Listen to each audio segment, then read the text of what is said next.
So hopefully we are online. Yeah, we are. And I lost my pencil. All right, okay. So good evening, everyone, and welcome back to the Royal Club. Thank you for joining us from around the world.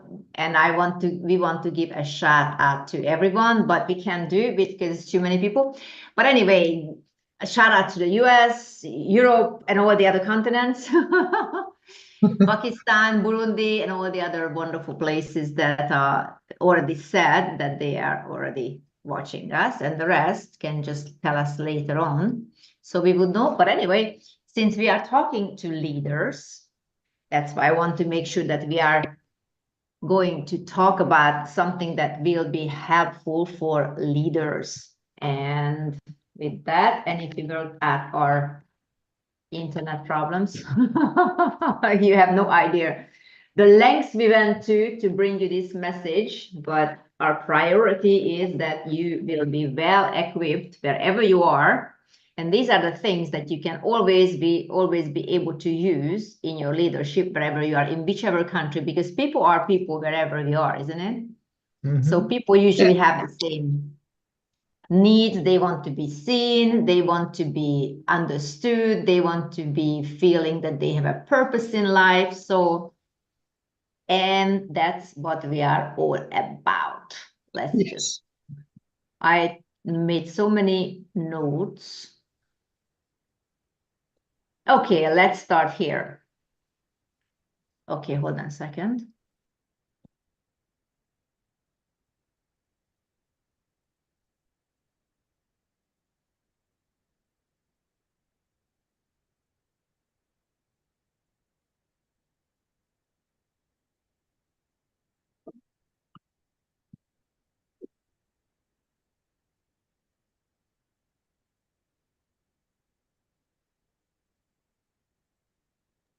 Okay, so I'm back.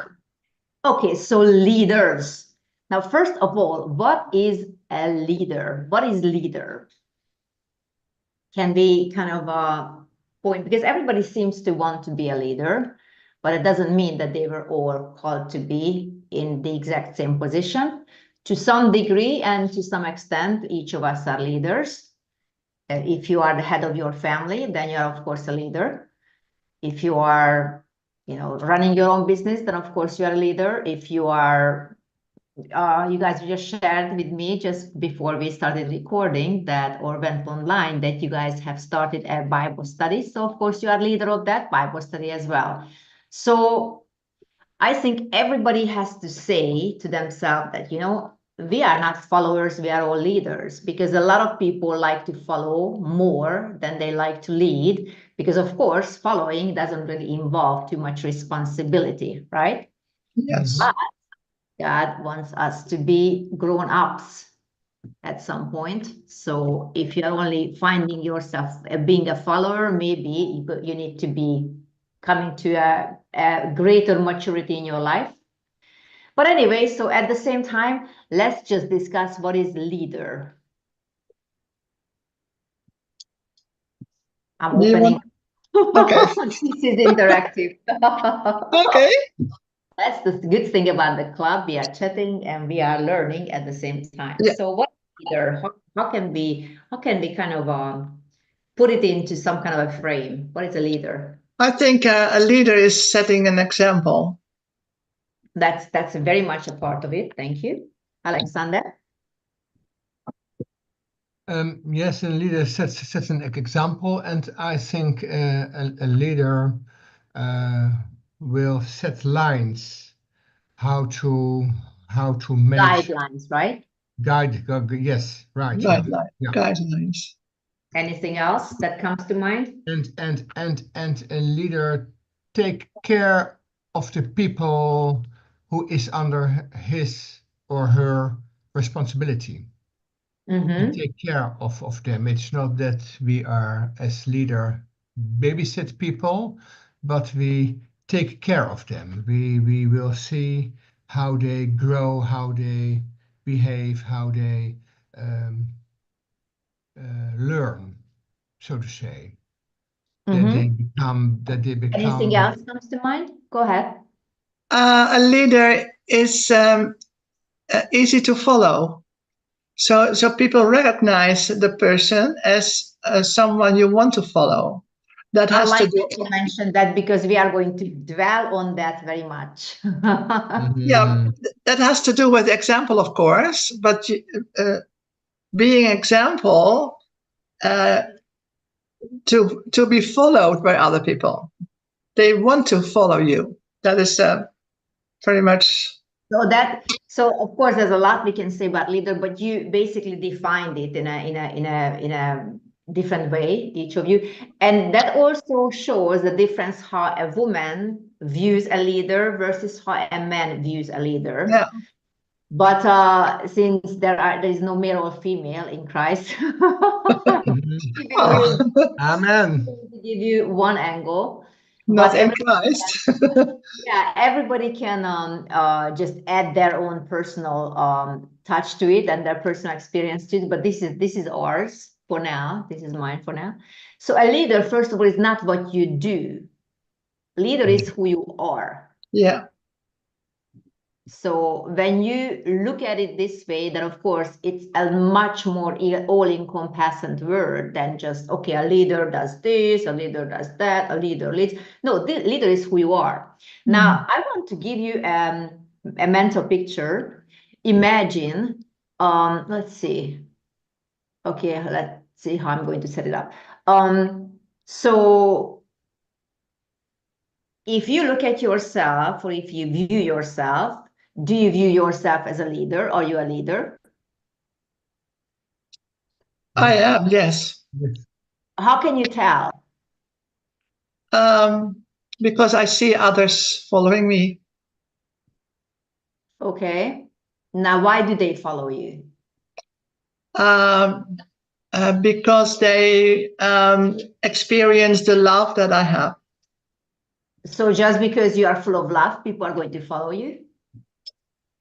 Part of, but also that I am, that's what I said, an example in how I follow Jesus in this case. Just because you follow Jesus, people are going to follow you?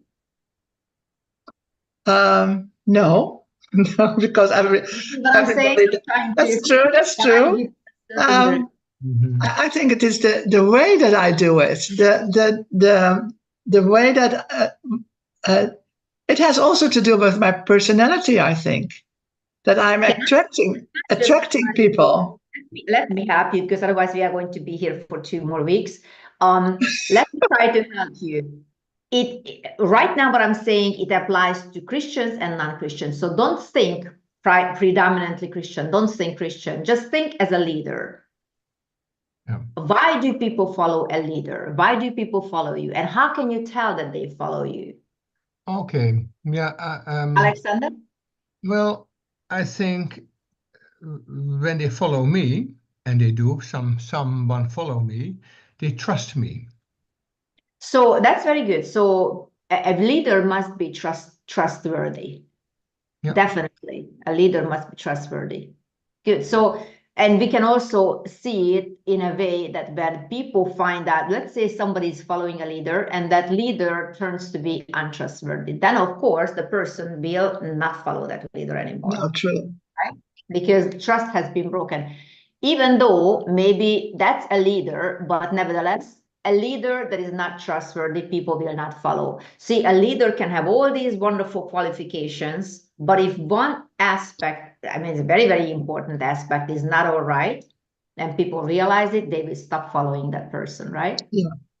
So you can have all the other qualifications, but if you lack this very one, that you are trustworthy, people are going to abandon you. So that's very important. Integrity is important. Okay, so let me just, because we have a lot to discuss. So let me give this. Now that I kind of segued into what I wanted to talk about and how I'm going to approach it, because it's a vast subject, how to be a good leader, and everybody has their own personal experiences, and also it has to do with, to somewhat with culture. But let's just say that you are put into a country where nobody knows you. They don't know that you're Christian. So forget about being a Christian and all. You're just you. You don't speak the language and nobody understands your language. Will they still follow you? Whoa. You see? If you are a leader, they will still follow you. Even though if you don't speak the language, they don't understand your language, they don't know you. Yes. That's the kind of leader I want to raise. Somebody who oozes confidence, and that's what we are going to learn about. And somebody that people just look up to, somebody just appears in a crowded room and immediately you know that that person is a leader. Yeah. That's what I want. That's what I'm pointing at. That's the leadership I'm looking at. It's not the title. It's not who's behind you. It's not whose wife you are. It's not whose husband you are. It's not how much money you have, whose children, whose child you might be, because obviously we know that people, are you familiar with the word nepotism? No. Okay, nepotism is when it's a very unjust system. And fairly borderline illegal, when somebody is a big leader or a very famous person, and because the person is a famous person, his friends he puts into leadership positions, not because on merits, not because they deserve it, not because they earned it, not because they worked for it, but just because they are good friends or family members or siblings of that person who is actually owning the company, for instance. That's nepotism. Your niece, your nephew, your friends, and they are being put in a position they never earned, they never worked for, and they don't know how to handle, because those people are not leaders. You understand? They are in that position because of someone else. Yeah. In other words, they were put there on someone else's coattail. Those people will never last. Those people will never last because they are not leaders. Now, I'm not saying just because you are related to a leader, you're automatically off. I'm just saying that if the only reason you are in the position where you are, you may not be a leader. But I mean, this is kind of common sense. When you look around, you see all those absolutely idiots who are put into different positions and they know nothing about nothing.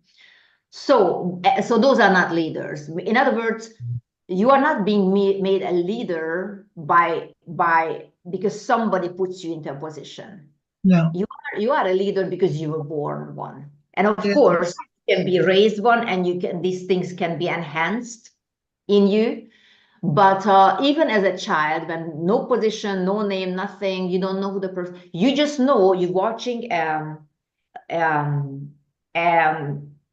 like in a kindergarten, how children play. Immediately you can spot who the leaders are.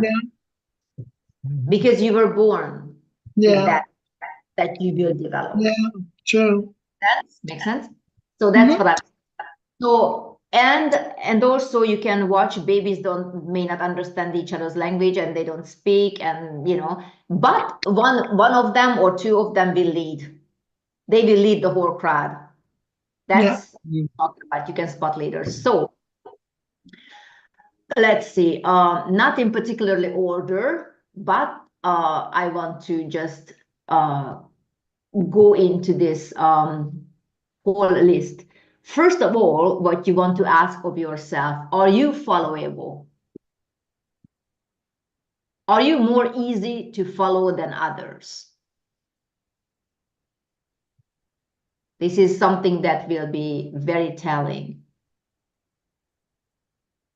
Let's just list some of the negative aspects. People who are, can you name some, point out some characteristics of people who are not easy to follow, They are controlling. Controlling, not easy to follow. You mentioned untrustworthy, not easy to follow. Insecure.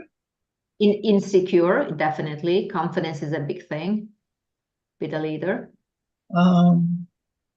Not clear about where they are going. Lack of clarity, yes. Yeah.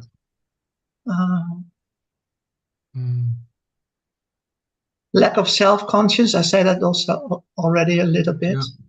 Yeah. No self-awareness, you said.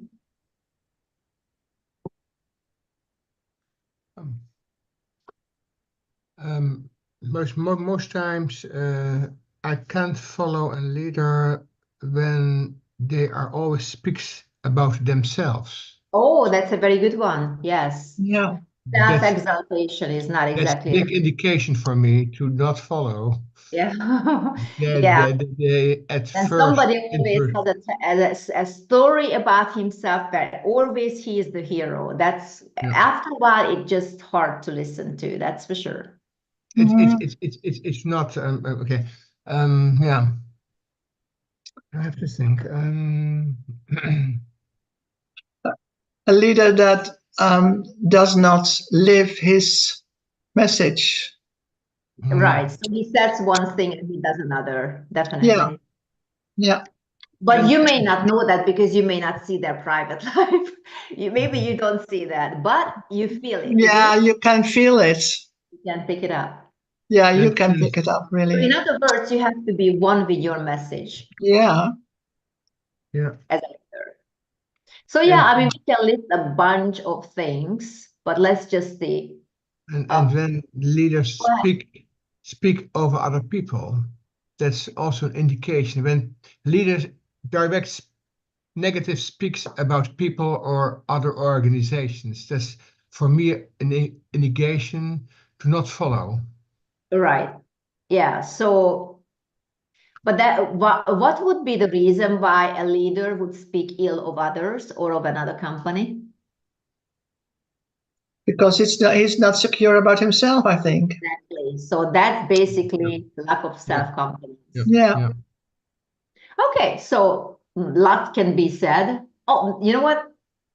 Give me an outward expression of somebody you would not follow. Something that you look at the person and something is, I don't want to say the word, but if you just look at somebody.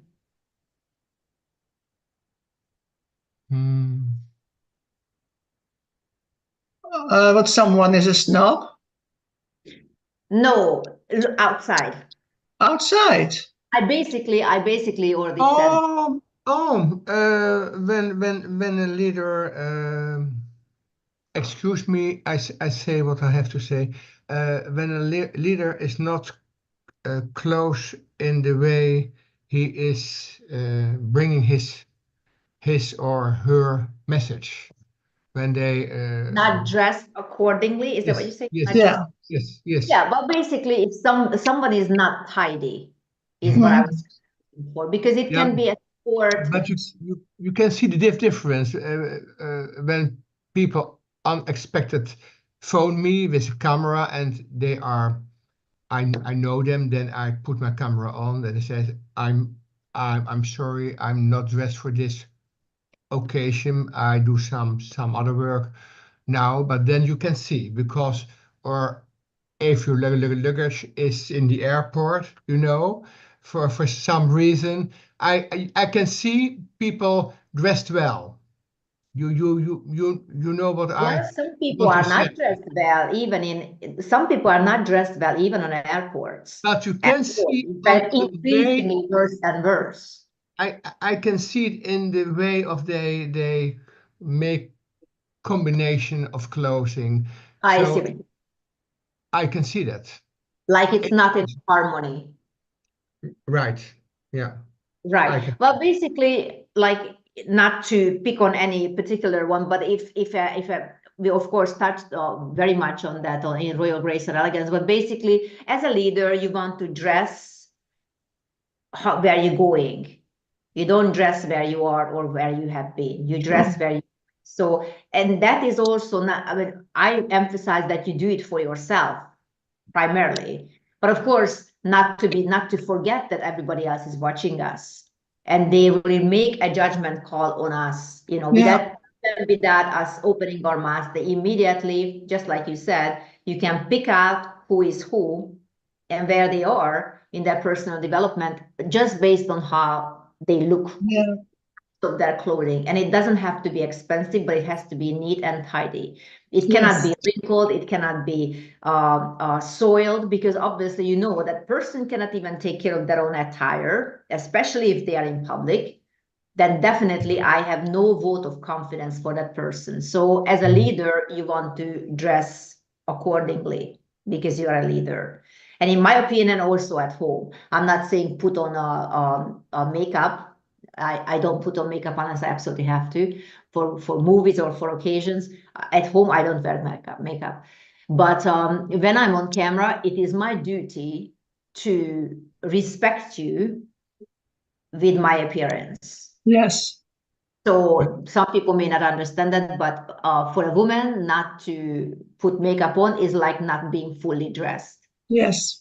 You don't understand that, come to my class of Royal Grace and Elegance, and you will have a lot more on that subject. But for now, we're talking about leaders. Of course, as a leader, you always have to be aware that people are watching you.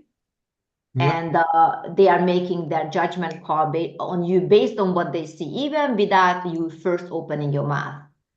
And they already have a decision in their hearts, one way or another, even subconsciously, based on how you look, before you can open your mouth and say. And it really shifts their focus on what you are going to say based on how they felt about you, just by looking at you even before you open your mouth. So that's how important is the visual aspect of your appearance.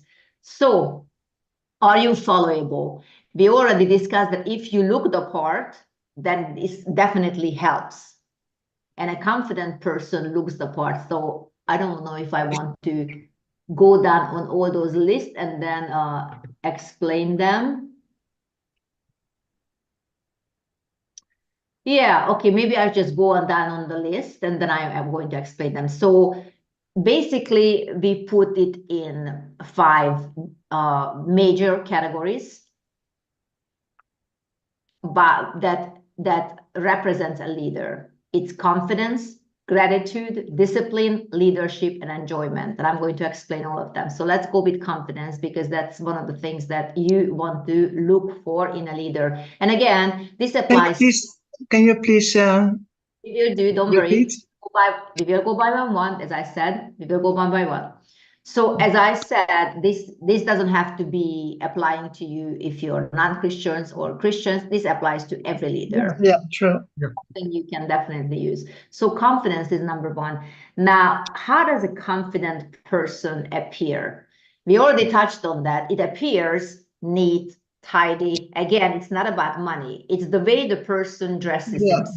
Because that immediately tells you whether the person respects himself or herself or not. And if someone cannot respect themselves, they will not be able to respect you either, or any of your things. If the person appears in public in soiled clothing, attire, I would have serious doubts about that person's abilities as a leader. So confidence would be number 1. Now, confidence and the lack of it can appear very differently to everyone, but somehow you can sense confidence when it's present, and you can sense confidence when it's not present. I mean, you can sense the insecurity when that's present. And of course, some people use a lot of masks to to hide their insecurity. What would be some of the masks that people would use for insecurity? That they try to project confidence, but they are not. So what are some of those things? Alexander already touched on that, actually. Control, for instance. A person who is not completely confident is trying to control everybody else. Yeah, true. That's right. And circumstances and everything and everyone. And that's just not a good indication of the person's level of confidence, because really, as I said, I'm very much favor of free will. If you like my things, come. If you don't like my things, don't come. I mean, if you want to participate in this program, fine. If not, that's fine too. If you like my post, hit like. If you don't like my post, not a problem. But do you know that how many people are absolutely obsessed about, oh my goodness, I want to see so many likes? That doesn't show confidence to me. No. To me, that someone who is so focused and obsessed about likes or dislikes or whatever, all the response from total strangers, why that I would be asking the first question, why are you so addicted to the attention of total strangers and to the affection of total strangers? Because if somebody who you don't even know, or you only know from the net, or you met once, puts like a negative response, like a negative emoji on under your post. And I have met people like this, grown-ups. I have met people like this. You don't go, I mean, I was like, what? And if somebody is making a negative face, how do you feel? Do you feel hurt? Do you feel insecure about what you have posted? Little things like that. And I'm talking about grown-ups. It shouldn't matter for you. If you believe in something and you want to post it, post it. Mm-hmm. And don't change it because the likes are disappearing or less people are liking it. My goodness. I mean, that's where these days it starts, in my opinion, because I'm looking at people and they are so addicted on approval of total strangers. That doesn't show confidence to me. That doesn't show leadership. That shows like a 1-year-old child who didn't get the attention they wanted to get from their parents. But we are so not going to go there. Why these things are, present in someone's life, but we see it increasingly more and more present in most everybody's life, very, very many people's lives. So we don't want to go there. Okay, so confidence. Now, confidence is one of the ways it appears that people are looking for approval. That person is not confident. No. People who are leaders who are trying to control others, that person is not confident. No. Somebody who is loud, to me, that shows insecurity, lack of confidence. A person who is very confident doesn't have to speak loud. So these are some of the masks people using. They are loud because they want to show how confident you are. Well, guess what? You will show more confidence when you are lowering your voice.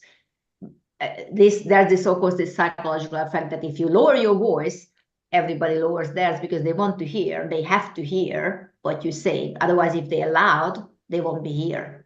They won't be hearing what you're saying. So of course, they're going to listen to you and lower their own voice. But if you are loud, the way your mind works, it tunes out the loudness. So whatever you say, after you raised up your voice, whatever you're going to say, they are not going to be receptive because they're going to close down because they are trying to use it as a barrier to protect themselves. So being loud is not confidence at all. In fact, it is the opposite. Have you watched you've seen The Devil Wears Prada? Yes, I have. Yeah. A long time ago, so I must see it again. Yeah. She never raised her voice, ever. No. She was always very quiet. Yeah. But everybody was silent when she spoke, isn't it? When Miranda spoke, everybody was silent. Everybody wanted to hear. Hold on a second. I have to do something.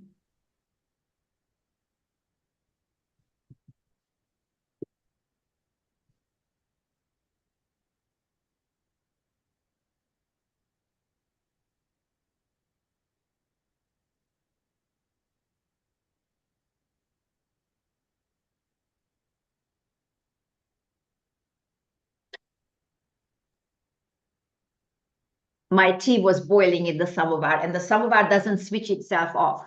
I have to switch it off, but I forgot.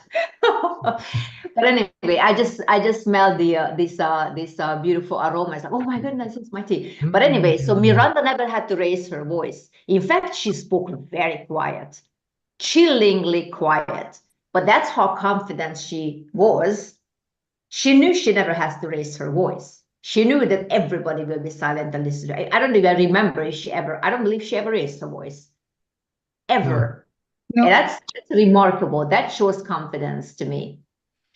So one of the ways that you can measure your confidence, for instance, let's say you are in a, that's a very good one. You are in a completely different environment, like you could be in a different country, in a, I don't know, let's say you are in a television studio. I like that. Television studio, you are one of the panel members, and you have to, you know, you are there to give your opinion on whatever, and you don't know anybody else, any of the panel members, and they don't know you either. Yeah. Now that's, and of course, all the cameras are on you, all the spotlights are on you, and you want to project confidence. How do you, number one, you have to feel the room. You have to read the room. You have to read people because you don't know them. So what are the telltale signs that you can read people, how confident they are? Right now, we are still on number one, confidence. How confident those people are. We already mentioned lack of loudness. And they all sitting in an... Yeah, everybody's sitting in a circle or whatever. Okay, but they have their hands not this way or this way. They have their hands properly at the table, and they look... There's no table. Oh! Observe their whole body language. Okay, you have your, for a man, you have your legs, both feet on the ground first. That would be very uncomfortable. That would be very uncomfortable for a 2-hour-long conversation. It's a conversation. Everybody is trying to project confidence, whether they are or not, that's a different story, but they want to project confidence. So how do you project confidence? And how can you tell who is more confident than you are, or who is less confident, or how confident those people really are, as opposed to what they project, how they really are? I don't know. I think what I think is that I would stay silent for a while and see what. Look at them. What is? Who are you? Well, if you are silent in a talk show where you're supposed to be talking, that doesn't show confidence, does it? No. No, but when you're not given the word, then you have to be. You can cut in anytime you like. That's not the issue. It doesn't have to be on camera. I just wanted to make it very pointed that you are on the make it as uncomfortable setting for you as possible. But it could be a room, a strange room you walk in, you don't know anybody, and you want to give the best image of yourself like everybody else. You need to read the room. So we talk about confidence. Well, I want to give it to you because this is really, please. this is a very high-tech stuff in this field, leadership. Confidence, this is how you can measure. Am I more comfortable than others who are here? Am I more comfortable? So that is what you ask yourself. Well, it could be an internal question. You don't have to literally ask this of yourself. No, okay. But you know, if you feel comfortable crossing your leg, you can do that. If you feel comfortable having both of your legs, you know, it depends on you. That's the point is, reason. You want to be comfortable, because when you are not comfortable, it will show. Like if you are in a certain, like you sit up like this, that may look good for 2 minutes, but that for 2-3 hours, and it's not, it doesn't look comfortable, but it projects confidence. But at the same time, you know that person cannot be comfortable. But if you just position yourself in a nice, proper way, but at the same time you are comfortable, that shows that you are confident. Yeah, so be yourself, actually. You might not want to suggest that to everyone. What I'm saying is, it's very straight, Frida. Be aware of what you're doing and how you do projecting yourself. At the same time, make sure that you are comfortable. Am I more comfortable than everybody else? For instance, the loudest person is not comfortable for sure. The loudest person wants to be sure that everybody hears him, and yelling hours definitely they're not comfortable. Neither will it make comfortable anybody else. So the person who feels that they have to yell in order to be heard, that person is not comfortable. True. You see what I'm saying? So if you're comfortable crossing your legs or sitting wherever you're sitting, or even just listening and just actively listening, then you show confidence. And at the same time, when they say, okay, well, what is your opinion about this subject, whatever the subject was, then what do? How do you express yourself? Are you clear in your communication? Because a leader has to be clear in their communication. The leadership shows even when you are amongst leaders, there are levels, right? There are levels of leadership. Yeah. You can spot confidence even if you are sitting on an airport and just watching the people go by. If I would ask you, so can you find someone who's confident? Yeah. You can spot the person. Can you find people who are not comfortable? Well, that's easier to find because there are more people than those who are, but that's not your story, and we are learning how to project the best confident position. So number one, am I more comfortable than the others here? Yeah. Am I clear in my communications? Yeah. And that's not just on camera, but I'm just, giving you all kinds of nuggets. Okay, so confidence. So in other words, if you are confident, you are comfortable. Yeah. If you are confident, you are comfortable. For instance, you came on this television show and you know it, and you are very well prepared. You know exactly what they're asking you because you are very familiar with the theme, with the subject. With your homework. So you are confident, not just in yourself in general, but also about what the topic. Yes. And if you are confident, you will be comfortable. You will be comfortable not to talk if you don't have to. And you will be also comfortable talk when the microphone will be handed to you, or jump into any time you want to.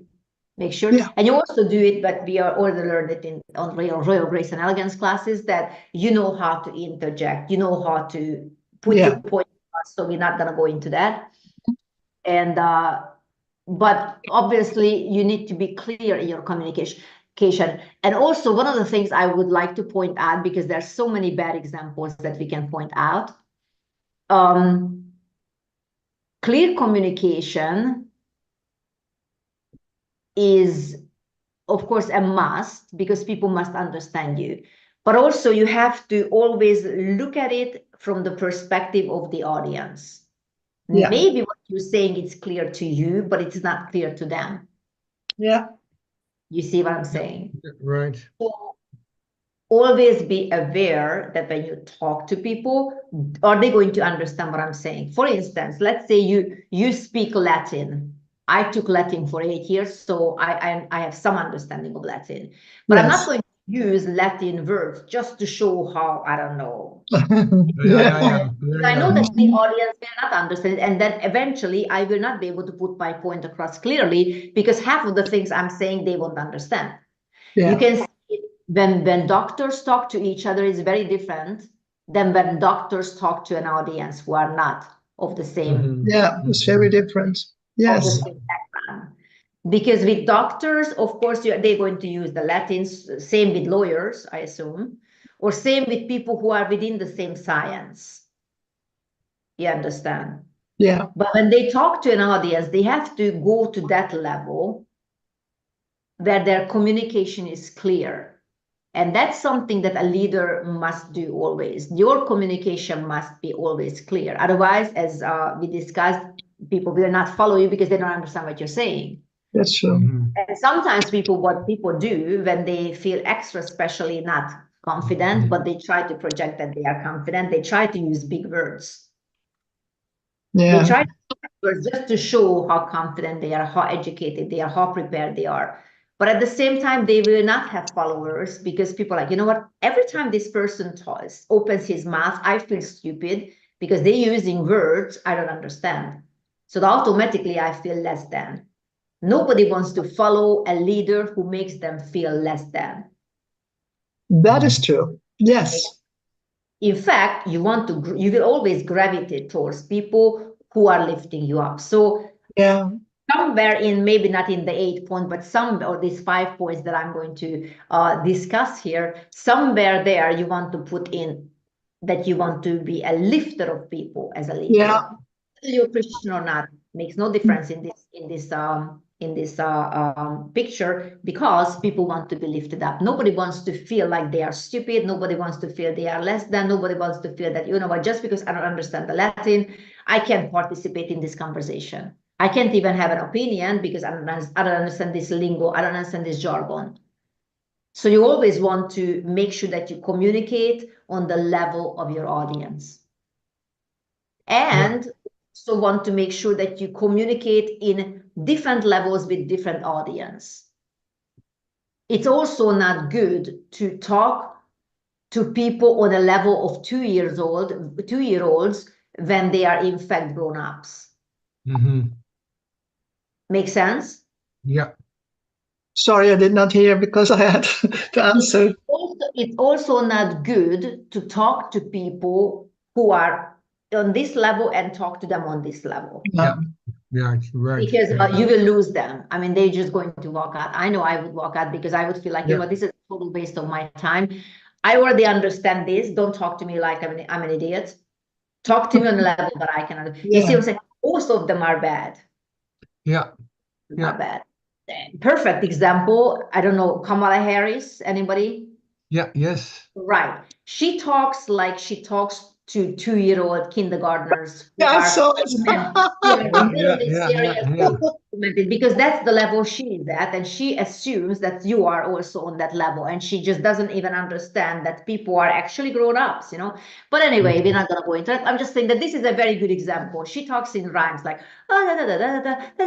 and she would use what word salad. That's the other thing. Clarity versus word salad, and you know which one you are. So yes, when you talk in word salad, that doesn't exactly inspire confidence in you as a leader. So you want to make sure that you put your point across. In my opinion and in my experience, the less you talk as a leader, the better. Number one, people's attention span is very short. Usually their time is very short as well. And when you talk too much, the important stuff is lost. Yeah. Yeah, right. And I want to here address something, what I have noticed, and someone was just asking me the other day about that, what I think about prophets. Of course, we need prophets. Prophets are wonderful. But what I have found is some prophets would post a lot of stuff on their social sites, which is wonderful. But I immediately discount those whose posts are too long. Thus says the Lord, and then the post is too long. I'm not saying they haven't heard from God, but what I'm assuming, and this is just me, this is my own personal opinion, which I am entitled to, by the way. So immediately I'm thinking, okay, God gave the person this much sentence, because God, from my experience, God is to the point. He's short and he talks to me at least like one sentence, and I know exactly what to do, and he puts me in the right perspective. So I don't think he would talk this much. You understand? 2 pages, thus says the Lord, and this every day. Some people, some prophets, and I'm not doubting that they are prophets, but some prophets would tend to post long-winded messages every day. that's my opinion, that I think God spoke this much and you have just added the rest. I wish you would just say that one sentence and that will be enough for me. Yeah. Because that one has the power, not the long ones have the power. Right. The short one has the power. And it's also, of course, easily remembered. Yeah. That's one of the reasons I like Apostles' short sentences, short, the quotes. You will remember the quotes. You may not remember the whole message. I mean, word for word. But you will remember the quotes, because those are nuggets. Those are the golden seeds, which is why he has the series Golden Seeds. So, yeah, I don't know how we got into that, but I think we had talked about clarity. So clarity, in my opinion, the less you talk as a leader, the better. And the shorter your instructions are, the easily will be remembered to follow. So as a leader, you want to probably remember this. Gratitude. So first one was confidence that a leader must have. And the second would be gratitude. It's not in particular order. I'm just throwing it out. Gratitude. Well, a person who is easily followable is full of gratitude. We talked about Thanksgiving a few weeks ago. Yes. A person who is a leader and is confident, that's a good thing, but the person has to be also full of gratitude. Yeah. That person has to be full of Thanksgiving. That person has to have a good news. The person has to be someone that you like to look at, someone that you like to listen to. And if the person is secretly bitter, that will spill out one way or another. Maybe little remarks, maybe a little, just needle points here and there like a porcupine. You don't need those comments. You understand? Yeah. Focus as a leader, you want to focus on something that you are grateful. You are grateful that you have the microphone in your hair. You are grateful you have the cameras on you. You are grateful that you have followers. You are grateful you have an audience.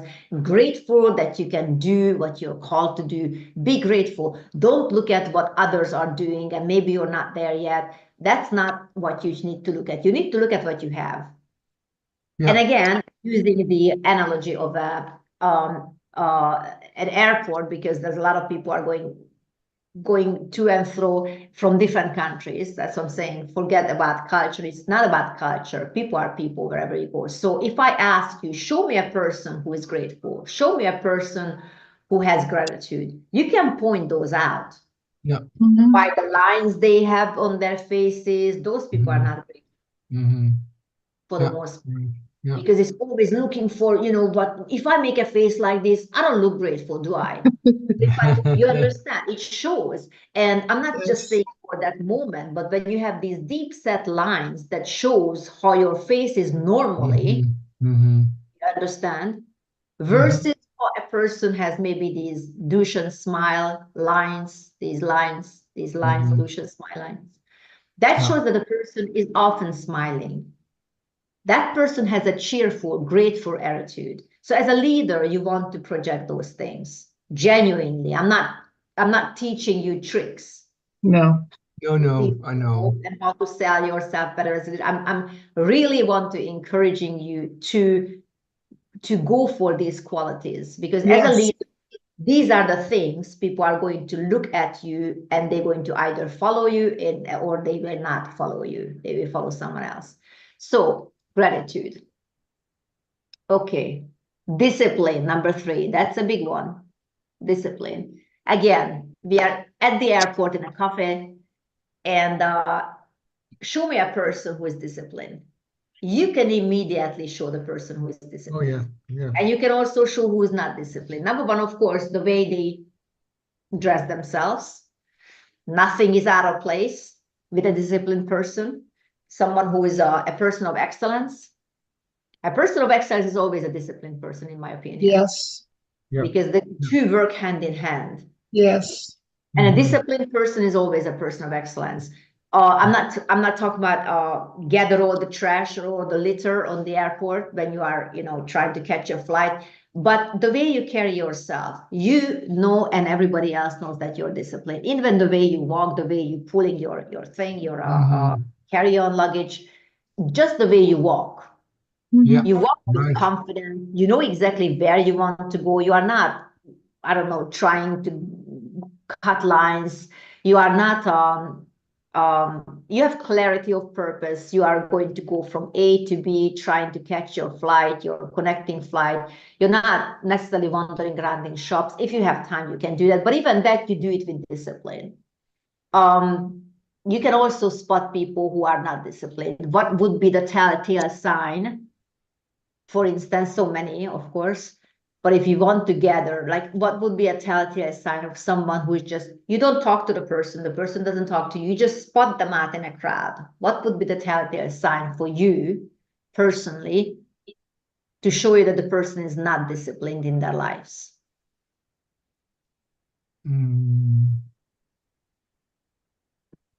When they leave their stuff on the table and not throwing it in the.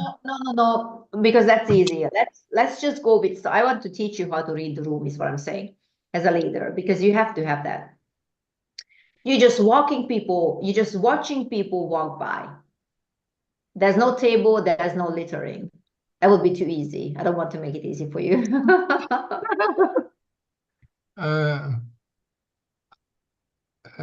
First, I look to their face and to their body, so to say, their body language, how they walk, how they that's a their very telltale movements, how they sign. do their movements.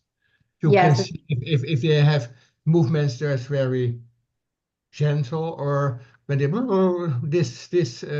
Yeah, too much movement, too much movements, then I know that person is insecure and yeah, and is a little bit nervous for his next flight, so to say, or to miss his flight, or You can be in a hurry and at the same time be disciplined. Everybody, let's just put it on an even ground, because I don't want to make it about particular situation. Everybody is in a hurry.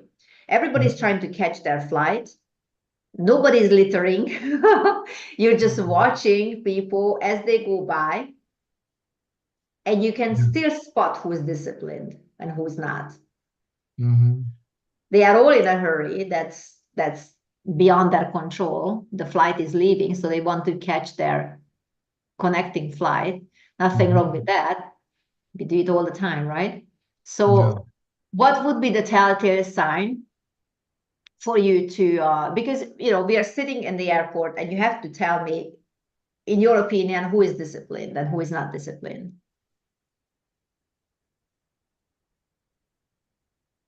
Well, I think the way they carry their stuff, the suitcases, their coat maybe just tied together. That shows a lot. Yes, that's true. Yeah. Well, one of the things is posture, isn't it? Yeah. A disciplined person, disciplined, confident person is definitely has a posture, doesn't slump back, because they are disciplined in their body. Yeah. And that's what we're watching. We don't talk to Yes. them, they don't talk to us, we don't see littering, there's no chair that they haven't placed in the right position. No, you can tell if that's their normal position, they don't seem to be disciplined. That's true. Yes. Now we're talking about leaders, and what are the characteristics that make you attractive as a leader, that make you followable? Are you easily followable? These are what we are discussing now, just to tie it back with a nice neat bow. So one of the things I unconsciously, I must say, I unconsciously look at, are they well taken care of? Oh yeah. How is their hair? Are they well put together in their whatever they're wearing? It doesn't have to be a suit or a tie, but it has to be something that's exactly their size. Yes. Bigger, not smaller, but their size. It doesn't have to do with money. Again, I want to emphasize it doesn't have to do with brand.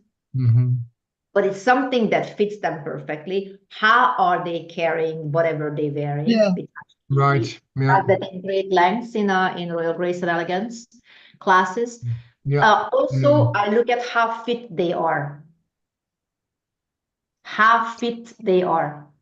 Yeah, Makes that's sense? right. That shows A discipline. disciplined person, in my opinion, or in my book, is a fit person. Yeah. When I see someone who's extremely morbidly overweight, that person is not disciplined. Mhm. Makes sense? And it will be very hard for me to follow that person because I already know that the very thing, to me, it's a small thing to discipline your appetite, to discipline your diet. If you can't even keep that, you are not going to be in charge of me. How are you going to give me a life advice? Who to marry, what business to start, what school to start, how many children to have, which church to join to, which house to buy. You understand, bigger things. If that small thing, if that small aspect of your life is not under control, Yeah. it would be very hard for me to follow you if you are morbidly overweight. Make sense? Yeah. So discipline shows in your physique. If you don't like it, it's fine. If you guys don't like it, it's fine. It's my opinion. Yeah. I'm entitled to it. Mhm. Okay. Leadership, let's say. So you can feel that the person is disciplined, that you can see whether a person is disciplined or not. They behave and look differently than those who are not disciplined. It's very hard to follow a leader who is not disciplined. In fact, I think it's borderline impossible because how are you going to follow someone who is not disciplined? The person is erratic, you know. One day he says this, the other day he said that, you know, all kinds of problems, all kinds of problems.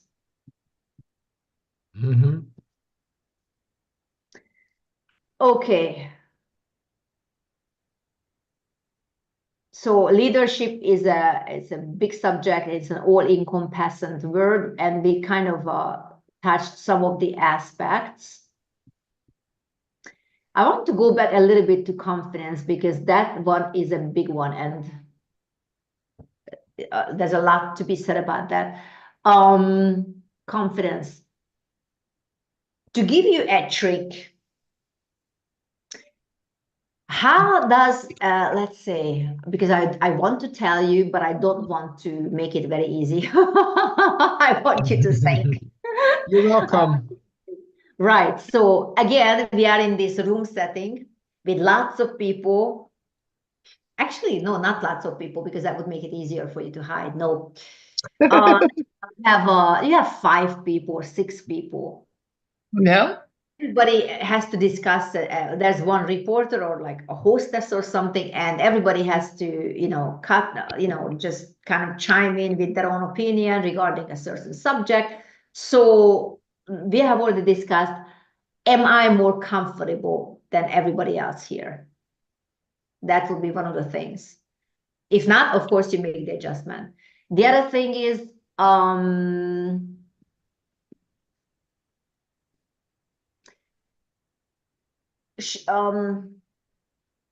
see if I can make you guess. I don't know if I can make you guess, but anyway, I'm just going to say it. So one of the things that you can show yourself more confident than you are. Number one, you want to lower your voice. Number 2, you want to talk slower than you usually do. Number 3, you want to slow down your movement to ridiculously slow. Because those who are not confident, those who are not self-confident and not confident in whatever they're doing in that room, they're going to be talking fast, talking loud, not even finishing their sentences. So the communication will be not clear. And they will do a lot of sudden movements. A lot of sudden movements. And did you say something? Oh, is it my turn to talk? This doesn't exist confidence, you see. Yeah. Makes sense?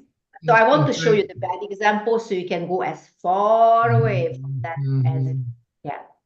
I missed point 1, please. Lower your voice. Oh, yeah, You lower want to your look voice. Ah, yeah. you Thank already you. mentioned that. I didn't want to dwell on it very much. Thank you. You want to slow your talk. Like if I talk with my friends, I talk much faster than I do now. But now I have an audience. I have to slow, and I don't know whoever else is there out there because I didn't check how many people are online. But and how many people are going to watch later on. But if I would talk with my normal speed, it would not be a good thing because I would lose that, you see. I know. So I saw you pace in myself. Hungary. Yeah. I want to pace myself. And also with the movements. Not so much here, but like when we are in this group setting that I mentioned, this room, it could be a studio, it could be in front of cameras, it could be in front of an audience even. But you want to make sure that audience, okay, we get back to the audience. If you have an audience and you are on camera, that's a different story. But the point is you want to make sure that your movements are very paced, very, very slow. When somebody talks to you, I'm not giving you tips, but I'm kind of giving you tips. Yeah, you are. You know, because that shows that you're nervous. It shows that you're not confident. And especially you want to make sure that your face is not, you know, it's all kinds of different expression. You want to control all that, but in a good way. You know, but like in a good way. But then if you're confident, you will be controlling yourself anyway. And then you will really stand out from all the others who don't know all this I just shared with you for free. Thank you so You will much. really stand out because based on these pointers, you can really see who is really confident, who is just trying to appear confident. Yeah. And even and the other thing is that if you want to, I think it's hard not to tell when somebody's not confident, but let's just say you need some extra help.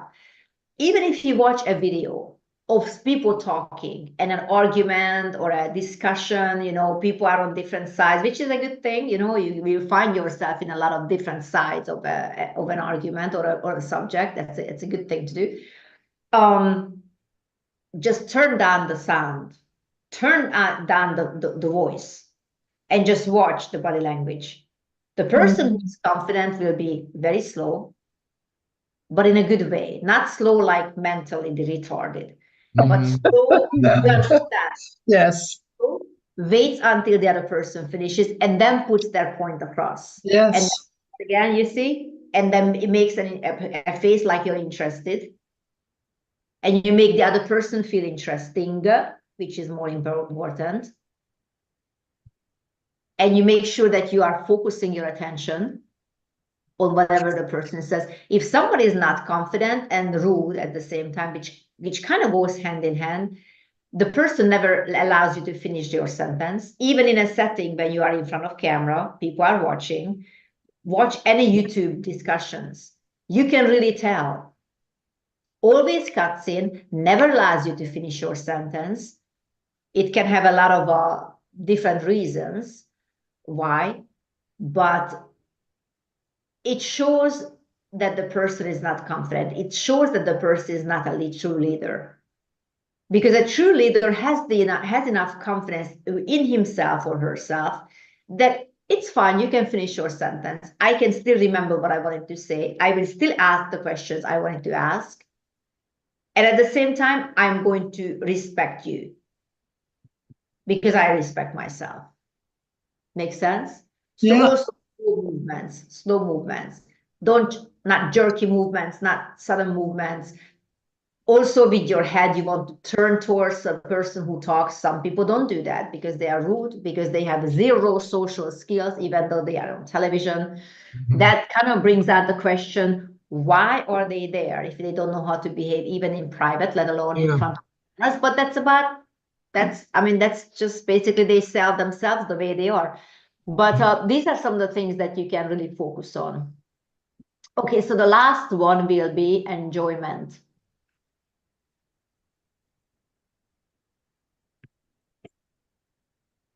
We are talking about Are you easily followable? Are you followable? That's what we are talking about.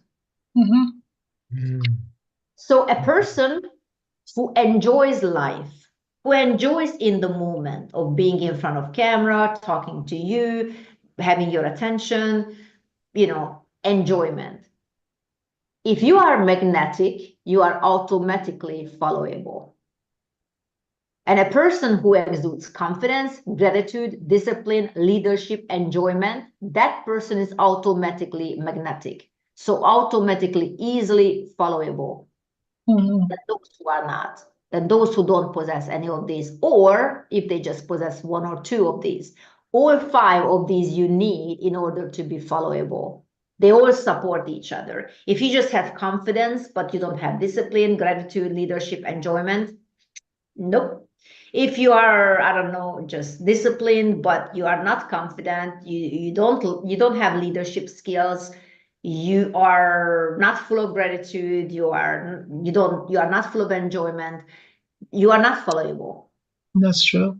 Many people are, for instance, coming from military background, and they used to people following them, but they have been put in that position, not necessarily because of their skill sets.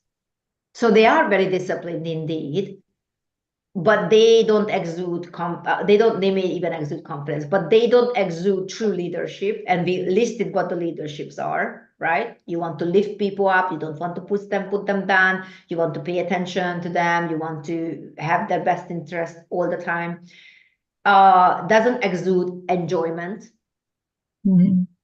If you think about a certain character, even in movies, you can tell. Yeah. Just because you have the skills in terms of discipline, because you are, for instance, an army brat, an army person, and you don't have confidence, gratitude, leadership, enjoyment, people will find it very hard to follow you. Yeah. So, okay. And now we got into what I wanted to talk about. Well, Habits of highly effective leaders. But now you have the basics, so yes, basis of all that, so it will be easy for you to understand this. They maintain eye contact. Number one, leaders. They maintain eye contact. What does eye contact show you in a leader? What does it show you? It shows interest. Whenever I ask a question regarding leaders, always imagine yourself. You are standing in front of your leader. And it's about eye contact. So. Oh, this. I'm asking. We have to answer the question.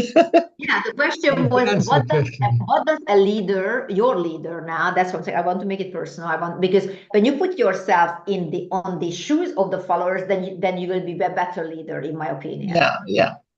Because you see how people might perceive you. Yeah. That's called self-awareness in this context. So you want to maintain eye contact, because what does the eye contact from your leader tell you as a follower? That he or she is really interested. Yes. Yeah. And that they care. Yes. And I think it's very important that the leader cares about the people he is leading. Very much, yes. What else? Yeah. That he is aware of you. That's also us. Alexander?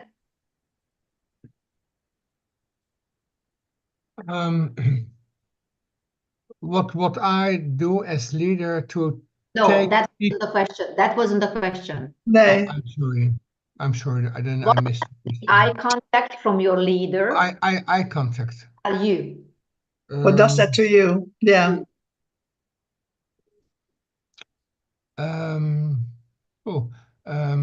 Good question. It's one word. They really in 3 words, maybe. Being important. Thank you. I am important. That's what it shows you. Yeah. what does it show you when someone doesn't keep eye contact, especially if the person is your leader? I am not important because the person doesn't even take the time to look at me. Yes. Everybody wants to feel To be important. Yes. Your followers want to feel important. Yes. That's why you want to maintain eye contact. This is one of the habits of highly effective leaders. Number 2, we already touched on that. They speak with a steady, calm voice. Not a voice like fluctuating.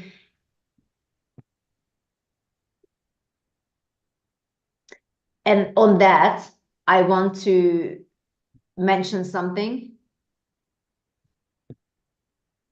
Do you know what up talk is? You don't know what up talk is. Up class? Up talk. Up talk. Yeah. Do you know what that is? I cannot explain it in English. Up talk is what these idiots doing lately. They always bring their sentences up. Oh, at the end. Yeah. Like a question. Yeah, like a question. It's not really a question, but they just idiots. So don't ever do that, because it doesn't inspire confidence in the listener, in your followers, because it shows that you are not confident in what you're saying, and it's not correct either. No. You see what I'm saying? Like, I was in a, oh gosh, I can't even talk like this. Any sentence you can do with up talk. Everybody is trained these days on television. If you watch the American television, anyway, they always do the up talk. Those who are idiots, and you know who they vote for, so no need to, it just goes in this whole package of, I don't know how to use my own language, I don't even know how to talk properly, I don't use the proper grammar, yeah, and my hair is blue, so that nothing wrong with the hair being blue, but the whole thing seems to be going in the same direction with this whole package deal. So up talk is a no. We don't do up talk. Like I can't even think of how to so I went to the church, and I met a friend of mine, and we were talking like, it's like, it's always up. It's always up. Yeah. It's always okay. Yeah. It makes you look stupid. Do yourself a favor. Don't do that. Unless you actually have a Don't do that. where you do the up thing at the end with the question mark. Other than that, don't do the up top, because it just makes you sound stupid. Don't sound stupid. So they speak, highly effective leaders speak with a steady, no up talk, steady, calm. And then go down at the end. Yes, that's when the punctual mark is. Or if you want to ask a question, obviously it's legitimate to. Yeah, of course, yes. Up. Okay. Okay. Number 3. Yes. They don't feel the need to brag. They don't feel the need to brag. Alexander, you already mentioned it at the very beginning, that we talked about leaders don't really brag. They don't feel the need to tell every story about themselves. They don't need to feel, they don't feel the need to make themselves the hero of every story, because you want to.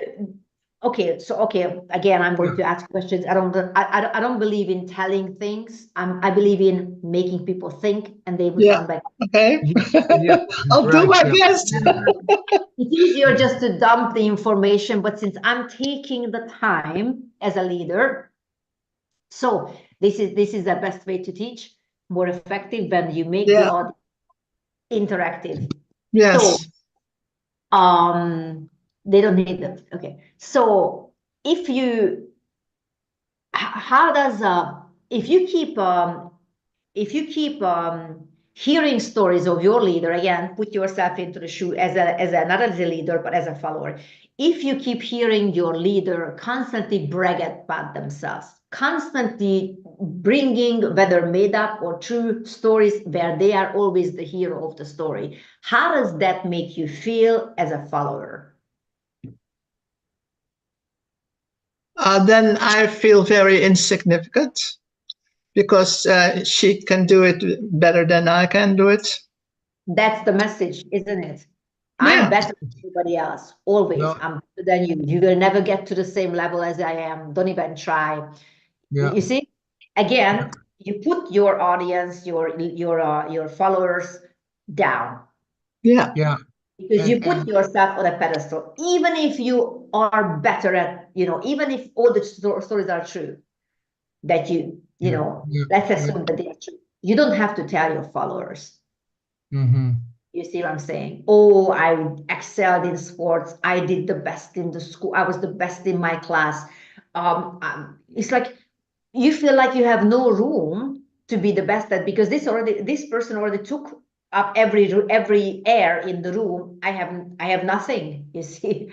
Yes, Because it and feels like he's the best singer, he's the best athlete, he's the best doctor, he's the best leader, he's the best in languages, he's the best in guitar or whatever, whatever. Yeah.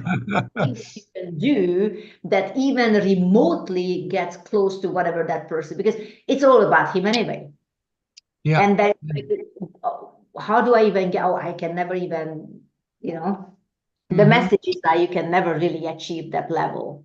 And No. so, and that's insecurity when somebody is like that, when somebody keeps bragging and keeps bringing up about, their achievements and their things. But I have to tell you that as a leader, this is very counterproductive.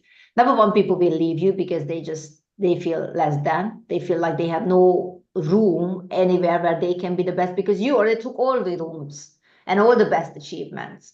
Even if you are wonderful, don't tell it, don't say it. It's counterproductive. So they don't feel the need to brag. Don't brag. Number 4, they listen more than they speak. That's kind of self-explanatory. Now, what happens when someone listens to what you say? Yeah. That's why you have 2 ears and 1 mouth. Yeah. That could be another reason. But in practical terms, when you feel that someone's listening to you, how do you feel? When your leader especially is listening to you, how do you feel? Then yeah, Alexander? Then when a person listens what I have to say, then I have the right audience to share what I have to share, then I know they are willing to receive from me. They have willing to. Remember what I said? Right now, you want to put yourself in the shoes of the follower. So as a follower, how do you feel when your leader takes the time to listen to what you have to say? How does that make you feel? When you can talk and your leader listens to you.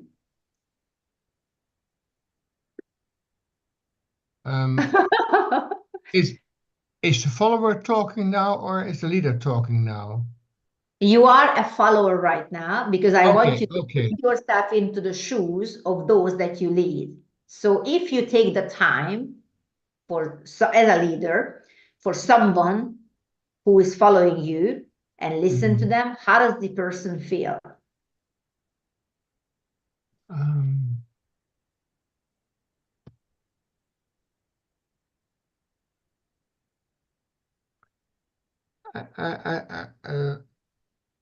How would you feel if Apostle would give you the time of the day and listen to whatever you have to say? How would that make you feel? That's okay. Yes, that's a good example. That makes me, so to say, a little bit more important to him. Yeah, you feel like the person took the time to what I have to say. So exactly. Yeah. So just the fact that he gave you time, it makes you feel. it makes me feel that the person who leads me respect me, give me room room to express. It makes you feel important. Yes, that's the word. I didn't came on the word. I'm sorry. Somebody picks up your telephone your leader picks up your telephone. Okay. Yeah. You call Apostle and he picks up your telephone. How do you feel? That is, yes. Right? The person took the time out of his busy schedule, time difference and all, and picked up your telephone, right? So as opposed to when you call Apostle and he doesn't pick your telephone ever. That's true. Yeah. How do you feel? You feel like, Yes. okay, I'm not important to this person. Yeah, right. How do you feel when your leader answers your messages? You feel important. Yeah. Right. Yeah. How do you feel when Apostle doesn't answer your telephones or doesn't answer your messages? Yeah. He doesn't care about me. I'm not important. I don't matter. Yeah. Right? Yeah. That's why I want to take the time That's correct. When you speak, because these are the feelings and these are the logical conclusions your followers will jump into, and rightfully so.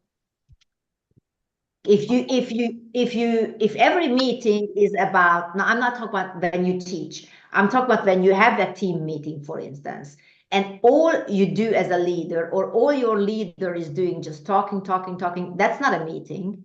No, it's not a meeting. That's what I'm saying, because that's dialogue. It's just the monologue. It's again, I feel like, okay, so this is a team meeting, but then again, I feel like I am on a meeting where the leader is talking. I can't cut in, obviously. I can say my perspective of the situation. Because I'm here to listen. So again, I feel like an audience and not as a participant.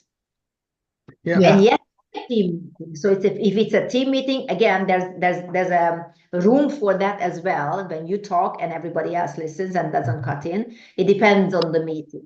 It depends on the context. But if it's a team meeting, then you want to hear from your people. Yes. We will touch on that. So a good leader has room for people to give them feedbacks, real feedback. Yeah. It doesn't cut him as insecure. You understand? He's not insecure to hear what people have to say. But we'll have. So anyway, number 4, they listen more than they speak. Number 5, they aren't afraid to say, I don't know. A true leader, an effective leader, is not afraid to say, I don't know.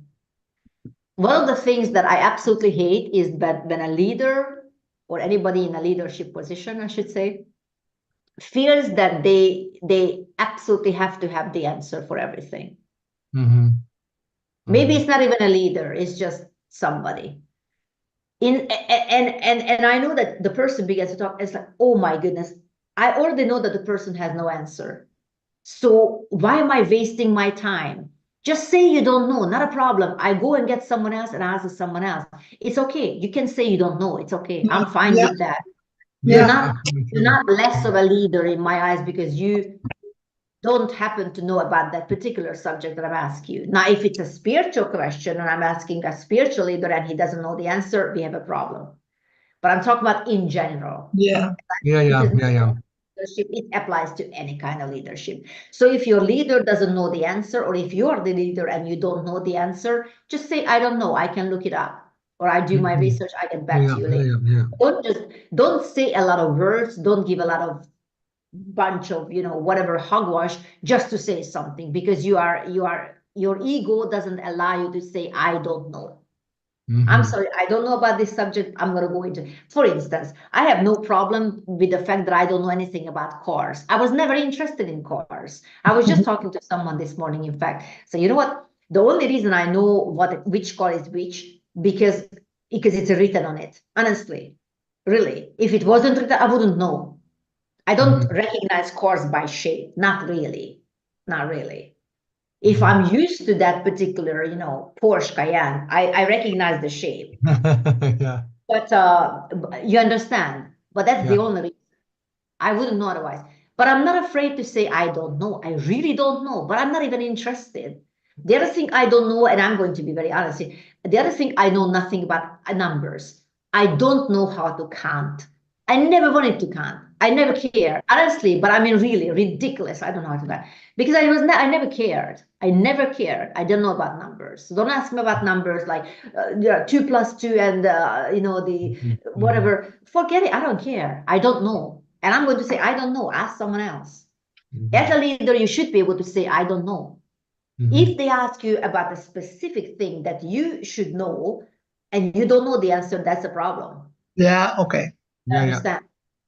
But if it's something, a random question, like, I don't know, what about I don't know, the engine of the Porsche Cayenne? How does it work? Porsche Cayenne. And you just say something because you are the leader and you just absolutely cannot admit that you don't know anything about Porsche Cayenne's engine or whatever. That's a problem. And let alone if the person knows more about who asking you knows more about it than you do, and you pretend like you know, then you just appear ridiculous and dishonest. Make sense? So never be afraid to say, I don't know. Yeah. But if you want to have a Christian example, for instance, and let's say, so where is it written in the Bible? And the person says, this and this and that scripture, and you don't know where is it written in the Bible, but you just say something. Just say you don't know. It's okay. Well, right now I don't know off the top of my head, but I'm going to get back to you on that. Or do your research or just or something. Makes sense? All I'm trying to say is you don't have to know everything just because you're the leader. No, that's right. But it will really undermine your authority when you are unable to say, I don't know. This will definitely undermine your leadership. When you are afraid to admit if you don't know something. Just say, I don't know. That's the most honest response you can give. And people will respect you for that, Because guess what? Many times they don't know the answer either. Many times your followers won't know the answer either. So that's fine. The person is human. We're all humans, right? So number 6. They don't need validation from others. And we already mentioned that a leader or somebody in leadership position who keeps posting stuff and looks at the phone, the telephone constantly, how many likes they got, that person is a child. That's just ridiculous. It's wrong on every level. It undermines my confidence in you as a leader. Don't be on social sites. Or if you have something to say, fine, say it, fine. But then go away, walk away. You can watch it, look at the likes or dislikes or whatever, the questions or comments later on. But you should not be glued to your telephone just because you want validation from strangers. If that's what drives you, you have a problem. You have a problem. You're not a person. Make sense? Yes. And this is unfortunately because, of course, in the age of social media, people are just glued to their telephones. Maybe we should add like a 6B would be a leader who is glued to their telephones. We have a problem there. Don't be glued to your telephone when we have a dinner or lunch or whatever, or don't scroll through your telephone. It's rude. It makes me feel that you think I'm not important. I agree. But I think that you think I'm not important. Makes sense? Yes. It doesn't undermine my value because I know my value. It just shows that you as a leader don't know my value. So why should I follow you if you don't know my value? Your telephone, you can scroll anytime, but this is the time I'm spending with you. And the least you can do is to give me your undivided attention, just like I'm giving you my undivided attention. Yes. As a follower. So it goes both ways. Followers are also rude and disrespectful if they're scrolling, while you're talking as a leader or just being in your presence. And the leader also shows the exact same disrespect and just a childish behavior when they scroll through their gadgets and all that because they just have to have the gadgets. Something's wrong. Don't be addicted to anything because then it's just not a good example for your followers. So number 7, a highly effective leader embraces challenges and failures. embraces challenges and failures. And that kind of ties back to number 3. They don't feel the need to brag. You don't have to feel like you have conquered all the challenges already, because then what are you doing? And what are you doing here? People need to find you relatable. Your followers need to find you relatable. If you're the top dog all the time, if you're the superhero of the story, if you're the superhero of the room, then it's like, okay, but the person's not even human anymore, because he's just super, I can't even relate. He won't be able to understand my personal struggles with the small little things or even the big things, because he apparently doesn't have any of these problems. There's no challenges in his life. There's no failures in his life. When you have a failure in your life, in the past, that is not now, but in the past, because you learn more from failures than from success. Yeah. Success doesn't really teach you much. It maybe teaches you like, okay, I want to have more success, but that can be addictive as well. But failure teaches you, if nothing else, that I don't ever want to fail in this thing again. So I'm going to do everything in my power and beyond not to fail. Yes. You are invited again. You are invited to a show, a talk show, and you have to be very prepared in a certain subject.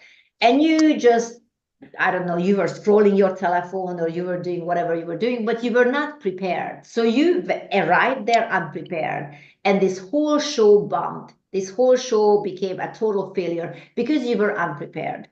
Now, what do you learn? Next time I will. Yes. You see? And this way you embraced your challenge. I wasn't prepared. I didn't take the time. That's the challenge. And the failure that I bombed on the television show. Yeah. Right? So you learned that you never want to feel that way again, that you're unprepared and you're because it doesn't make you feel comfortable. It makes you feel insecure, not confidence, and all that shows. Yeah. So what you can do is like, oh my goodness, so what are they going to ask again? Maybe I won't be able to give the answer, and then people are going to see how stupid I am. You see what I'm saying?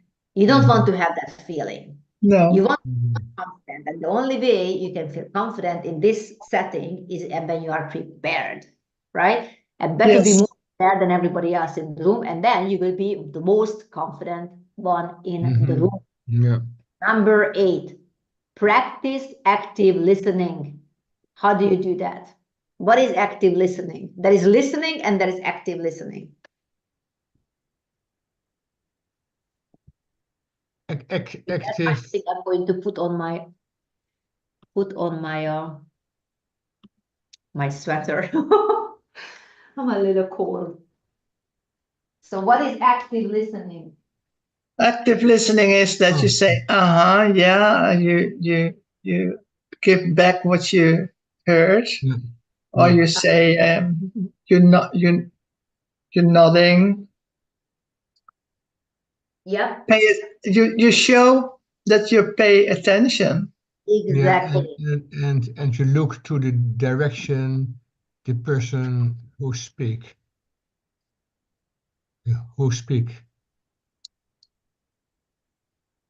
Right. So basically, you let the person know that you hear them. You have you show them with your face, you show them with your voice, you show them with your gestures. Your whole body language shows to the other person that I am actively listening. I'm right here. My mind is not drifting anywhere else. Yeah. I'm interested. And that's a good thing, because then they will have more confidence in sharing something else later on. Yes. But if they see that you are not paying attention, they won't have any confidence in you next time either. So they will not even come. You know what? The person never listens. While I'm talking to him, he's scrolling his telephone. Well, that shows that the person is not actively listening. Maybe the person is smart enough to repeat everything I said, but clearly the attention was not on me. Makes sense? So active listening, just like what you said, you will say, you will show the person that I don't want to say that, do this or do that, or, use words, but even a child can tell when the parent is listening or not. You know, even your eyes can be drifting, and then they will know exactly. I've seen it happen. They will know exactly when your attention is not there. Oh yeah. So, yeah. Practice active listening. Now, how can you practice active listening? Because I want to dwell on this a little bit more. How do you do that practically? First of all, keep the eye contact. That's a very good start. Yes. Yeah. Because when someone is talking to you and you're looking for someone else you want to meet after this talk, then you're not actively listening. That's very rude. Yeah. Very rude. I've seen that. So oh yeah. Yeah, let the people let the other person know that you're really interested. What they say. Yes. First of all, it starts by you asking questions. Yeah. Yeah, that's what I want to say. Ask a question about what he or she talk about. So yeah, exactly. So that presupposes that you don't talk, right? Yeah. So the person comes to you and opens his mouth and starts the first sentence. You don't begin to talk.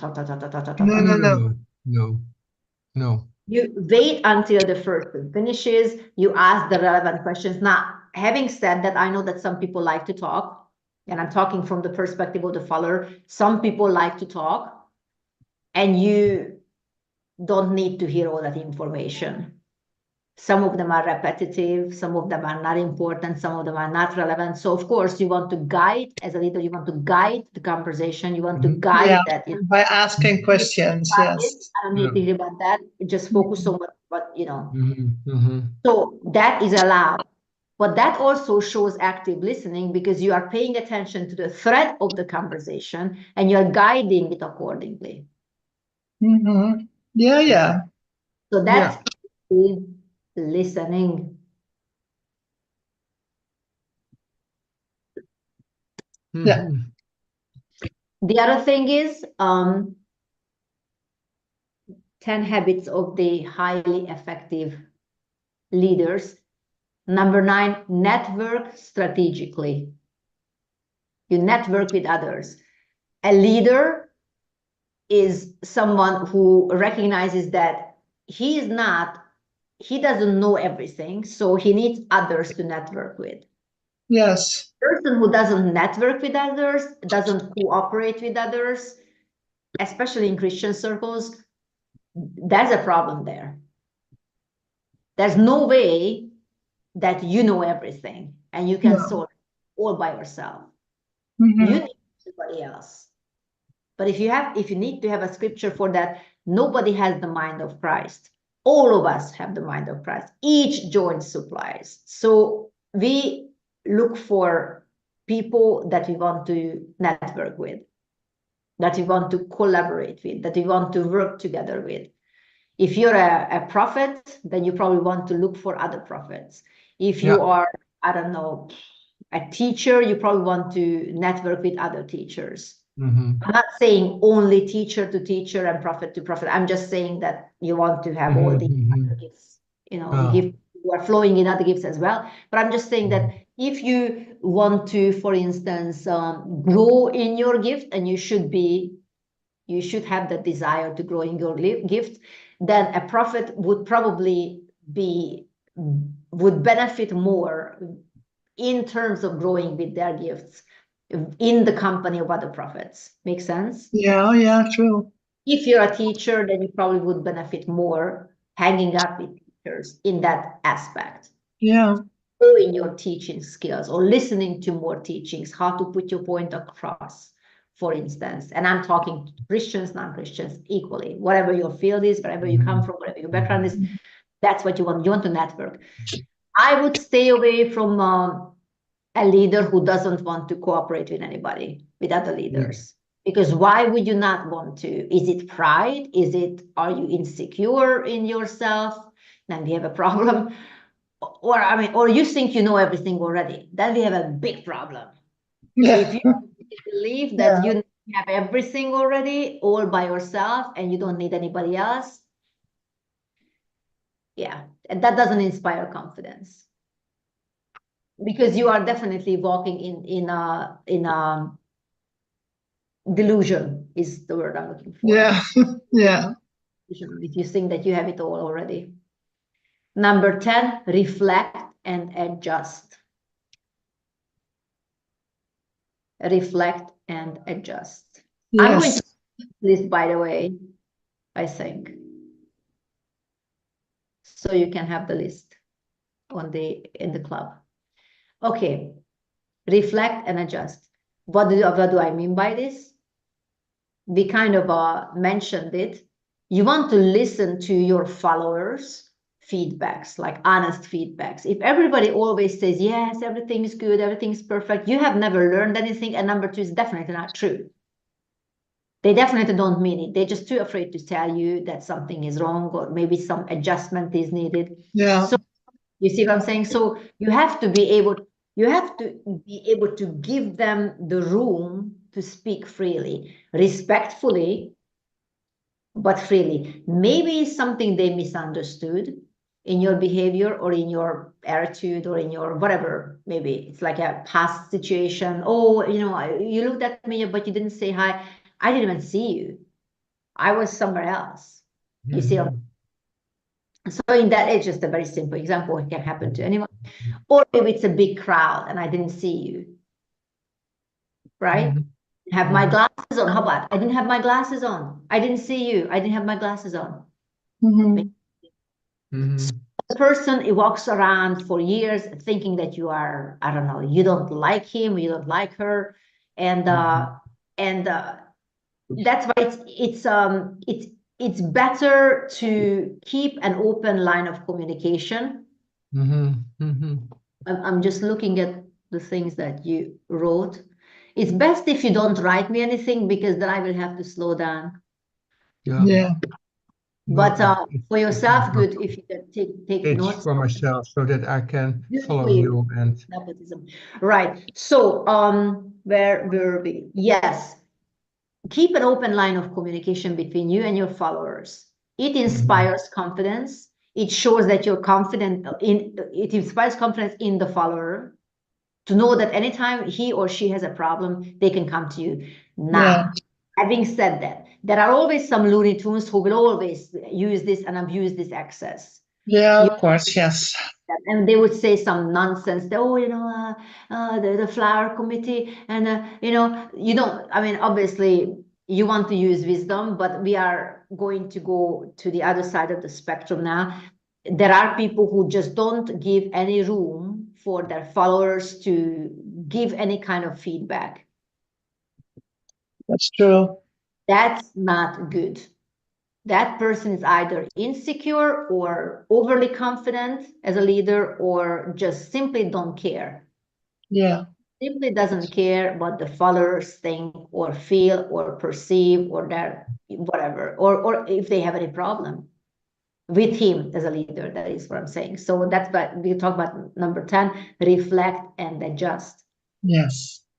So you want to give people the opportunity, and you want to give them this atmosphere of ease where they can approach you and they can talk to you one-on-one, right? You reflect on what they say and you make the adjustment if necessary. Yeah. Sometimes it's nonsense, sometimes it's their perception, sometimes they try to project something that they have done or they would do, or they perceive that you may have said or done or whatever, or maybe your motivation was not right. That's the other thing. Sometimes, obviously, followers of any kind are not all on the same level of maturity. We understand that, right? So some people are here, some people are here. And sometimes what happens is, just like with children, those who are not on the same level of maturity as everybody else, they kind of require more attention. Yeah. Right? So keeping that in mind, that not every one of your followers are on the same level, you want to make necessary adjustments to them. there's no point for someone who is on a 2-year-old level and saying something that the person will absolutely not understand. Yeah. So adjust your, now we're talking about the one-on-one time, adjust your one-on-one time and reflect and feedback and all that to the level of that person. Yes. Yeah. And also, it's kind of a technicality, but I think it's important to mention. Some people come from, everybody comes from different backgrounds. Some people come from a more difficult background than others. Yeah. And for them, maybe don't greeting them means way more in terms of hurt than to others. Yes. I can just, glide over it because, it's fine. It's just, the person, maybe he didn't see me, maybe he didn't. But for some people, because of past hurts, because of where they're coming from, maybe it's a lot more. Yeah, true. It's a lot deeper. Yeah. So as a leader, you want to adjust that situation. And always start this conversation by saying, I know it is very hard for you to understand, or like, I know that you came from a background where this is no communication meant that you're not important. This situation that you just referred to, that's not what it means. It just means I'm busy. It means that I'm traveling. It means that my telephone was unplugged or whatever. Yeah. Makes sense. So, I just want that I do mention that because that can be also something that you will run into if you haven't already. So we were talking about confidence, gratitude, discipline, leadership, enjoyment. And all this forms a magnetic personality that is easily followable, automatically followable. And we also mentioned the 10 habits of highly effective leaders. Number 1 was they maintain eye contact. Number 2, they speak with a steady, calm voice. Number 3, they don't need they don't feel the need to brag. Number 4, they listen more than they speak. Number 5, they aren't afraid to say, I don't know. Number 6, they don't need validation from total strangers or from others, anybody. They don't feel validation from anyone, really. That would be ideal. Number 7, they embrace challenges and failures. They don't act like they are completely finished work and superheroes. Number 8, practice active listening. Number 9, they network strategically. Now, let's get back to this for a little bit. Strategically. First, we emphasize the network. Second, we have to emphasize strategically. Don't network just to network. There are so many. Don't network just to network. No. Okay? Yeah. Don't go to every social tea or whatever just to be there, just to show your face. Go to the ones that are strategic to your business, your line of work, your leadership skills, whatever you're involved with strategically. That will save you a lot of time and a lot of hard work. Because when you go to network, just to network, you will bump into all kinds of idiots you don't want to have anything to do with because they are going to waste your time. Yes. Which kind of brings us to 9.1. People, maybe this should be the first one I mentioned. Effective people, effective leaders know how to manage their time. They know how to prioritize. Okay, so put it there in one of these, with one of these points.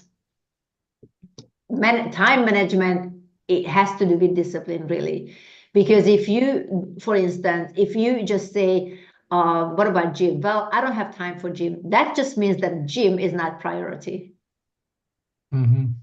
Right? I don't have time to go to a meeting. That just means that that meeting is not priority for you. Yeah. So you cannot manage your time without having a priority list. So as a leader, you must have a priority list. And then, of course, you will live with intention, not accidentally. And then you will strategically manage your networks because you know exactly who you have time for and what you have time for, as opposed to those who just show up on every meeting, on every network, on every conference. just to be there, just to show their faces, just to show that they're important. Well, guess what? If you are everywhere, people are getting used to you, they get used to your face, and they don't think you're important. Makes sense? As opposed to show up strategically to certain meetings, to certain places, then they will value you more because they don't see you often. And they will also understand that you value your time enough not to show up everywhere. So strategic is a very important word here. Network strategically. Number 10, reflect and adjust. Yes. Give people a place and a safe room and a safe environment and a safe atmosphere to give you feedbacks on yourself and on your leadership.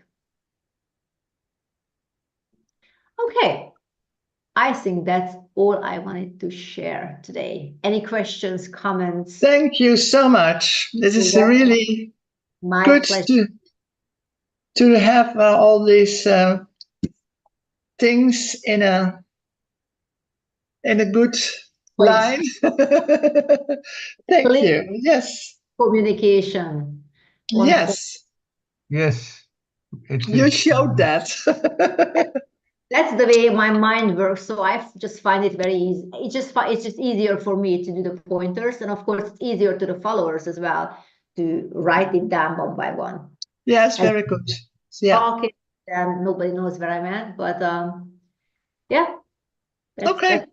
Thank you so much for this beautiful information and valuable information. And I have to reread my notes, and I think I have to watch again.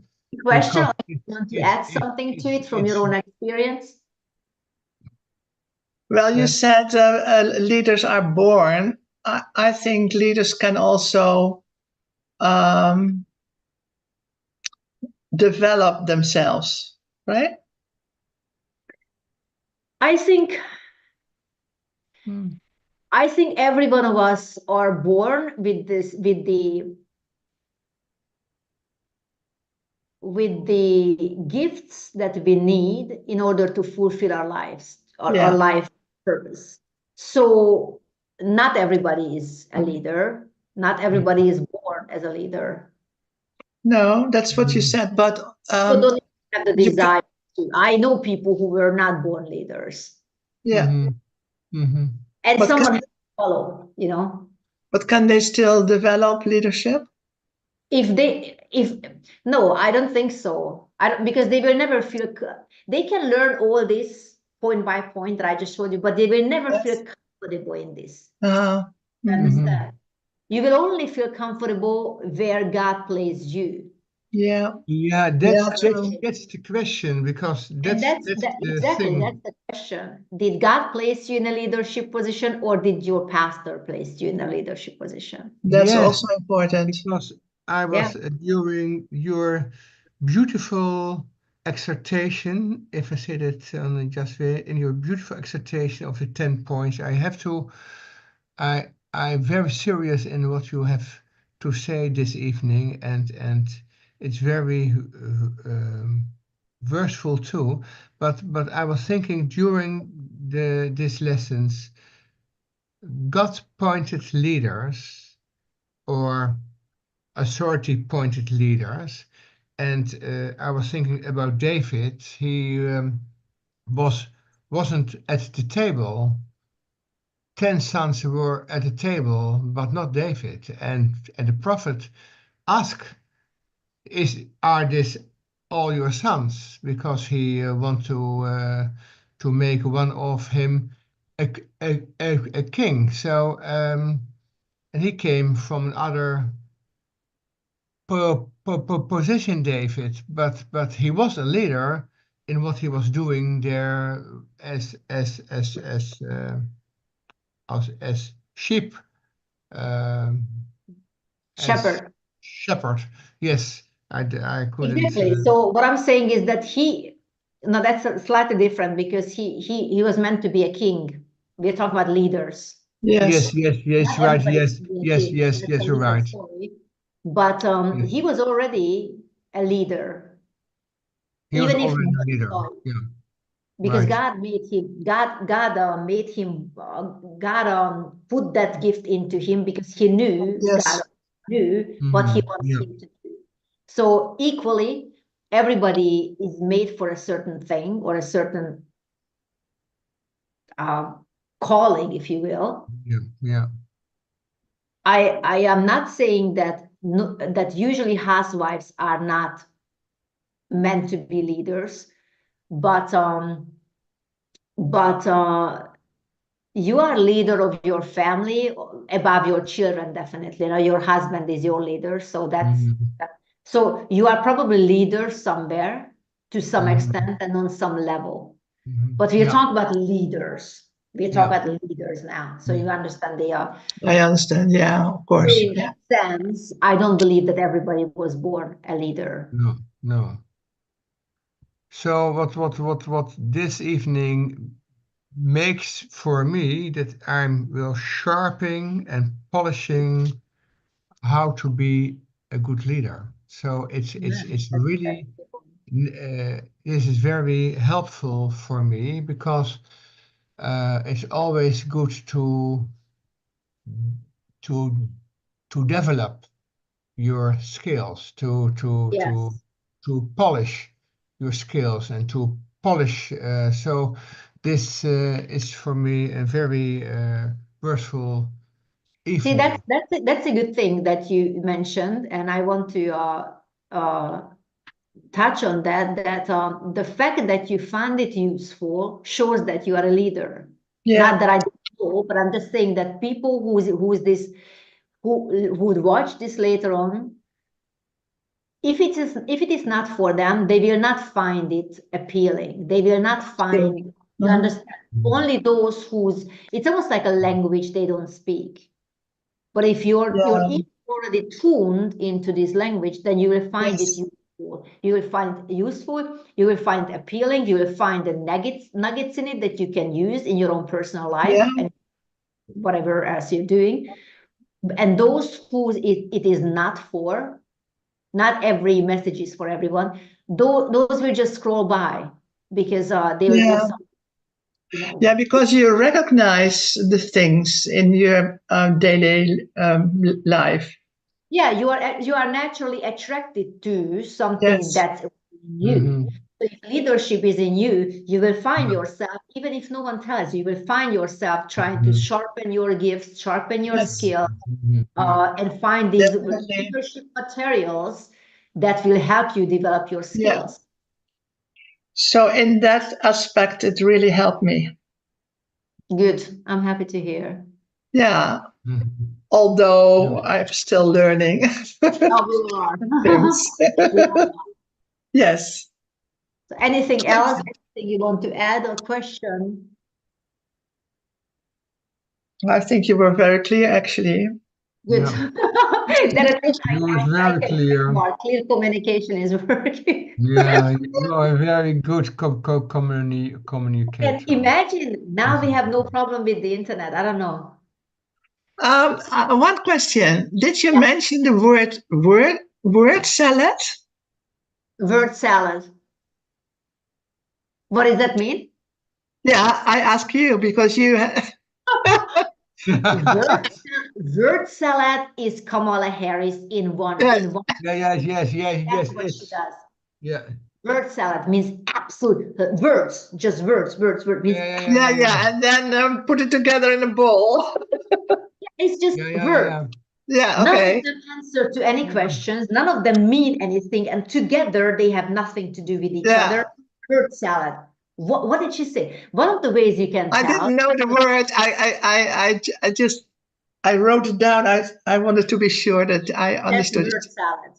Word salad. One of the ways, and I'm not picking on her, although she's quite hateful, but she's dumb, she's stupid as a cabbage. I mean, she's dumb, stupid, idiot, everything you can imagine. But anyway, but she's an excellent example of what not to do.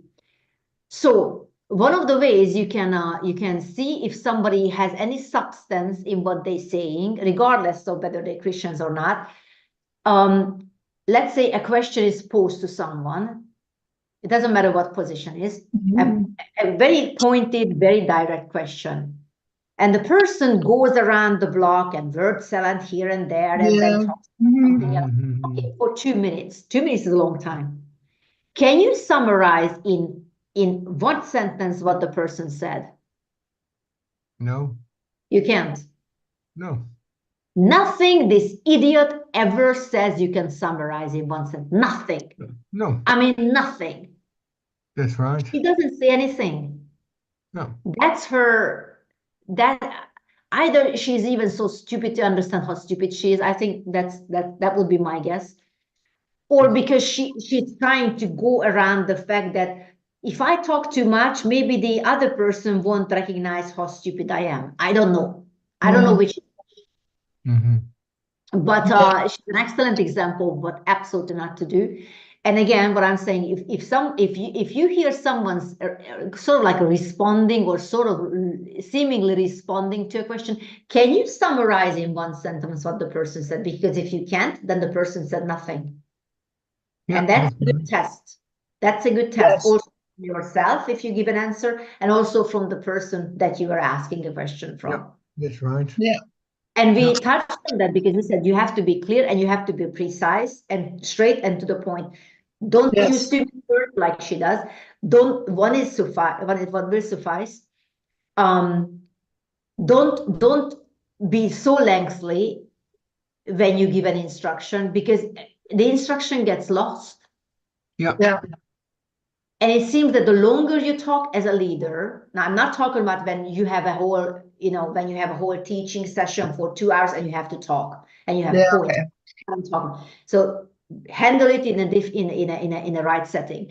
But when you are asked a question or when you are giving an instruction, make sure that you are straight and to the point, and the less words you use, the better.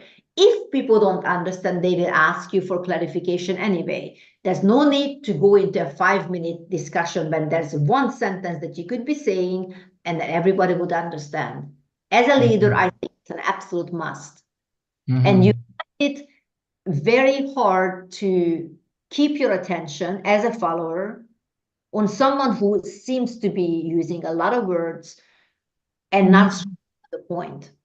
Especially in a position so high as the president of the United States. Yeah, any kind of leadership. I mean, I don't take her seriously, so it's not even worth.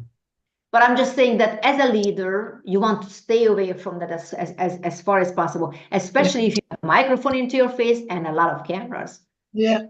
It's just you talking to someone, but it's you talking to everyone, and it's recorded forever. You know what I'm saying? So these things, you definitely want to be a precise person is easy to follow. Someone who's all over the place, word salad, no leadership. You don't know what to do. I like the words. Word salad. I love it, word salad. If you give points, that's easy. Yeah. Can you clarify point number 3? Sure. Yeah. And clarify point number 3. But if you can you repeat this whole 5 minutes nobody can repeat the whole 5 minutes that you just said. No. That's why as a leader, also in terms of teaching, in my opinion, it's better to use points, but that's just me. But I like points, really. Yeah. I do. Yes. Yeah, I think you're a teacher, right? Yes.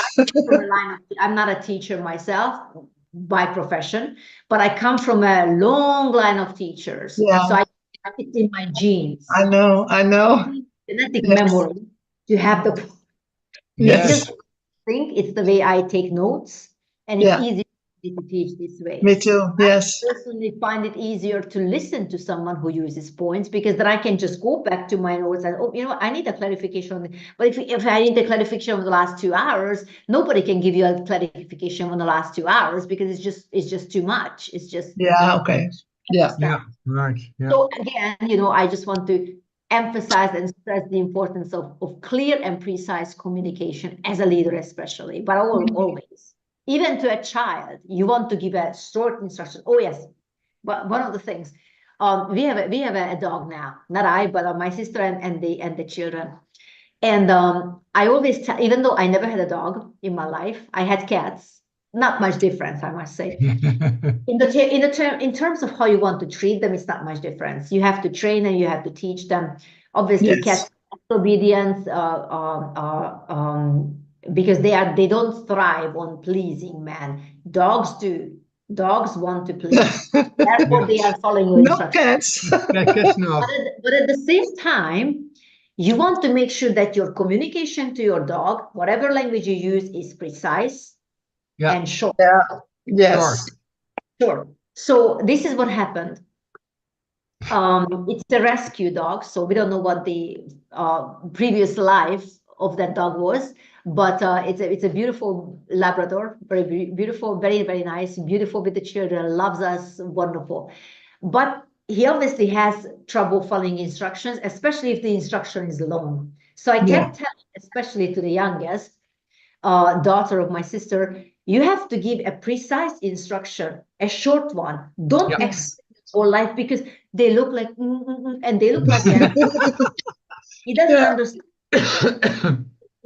Walk, sit, no, yes, follow, these things. That's as short as they understand. Yes. You can talk to them later on. They will be very happy because they love hearing your voice, and they understand that you are, talking to them, holding their head and talking to them, and they wonderful. Because they want attention, much like children that way. But you give an instruction, that instruction has to be straight and to the point and short. Otherwise, they won't follow it because they don't understand what you're saying. They lost. Watch, and it's not even my dog. The dog followed my instructions just like that. Never followed her. It's her dog. I said, you know what? It's not that the dog loves me better or more than he loves you. It's that the dog understands what I'm saying and doesn't understand what you're saying.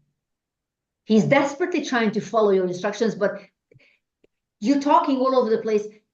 He doesn't understand. He doesn't understand the instruction. Right. You see what I'm saying? So I'm not equating the followers with dogs. No, I understand clear. Just wanted to clarify in case people are going to write me with all kinds of, oh my goodness, I feel so horrible. The clearer you want to be, the shorter you have to be. I find that. Yeah. Also with small children, it's the same. Especially if they don't yet speak. But even when they do speak, you have to remind them, I told you not to go to that part. Oh yeah. Then they understand. Well, you guys obviously know that. So, but anyway. Especially now when they have to wear a jacket and they were used to not wearing a jacket, then you have to really instruct them very good. There you go. There you go. Yeah. All right. So this was our time, and thank you for joining us from around the world. And I know you are enjoying it. And write us where you are watching from and all. And we would love to reach you also next time. So we're probably going to see you next Tuesday. Okay. Yeah. You have a beautiful week.